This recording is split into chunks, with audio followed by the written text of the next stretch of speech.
судијата Иван Ѓолев, судија на Основен суд Скопје Скопје, е избран за председател на Основен суд Скопје Скопје. Му честитам на изборот, сакам добро здравје, успех и среќа во неговата работа. За мене никогаш не бил критериум за да стане председател на суд, на било кој суд, а тој што има највише бодови.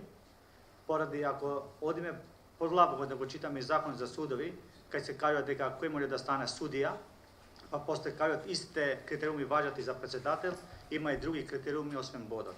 Не се работеше за избор за судија, туку се работи за прв човек на суд, кој што освен бодовите треба навистина да ги има некои способности за да менаџира добро за овој суд кој што знаеме дека бил таргет на јавноста.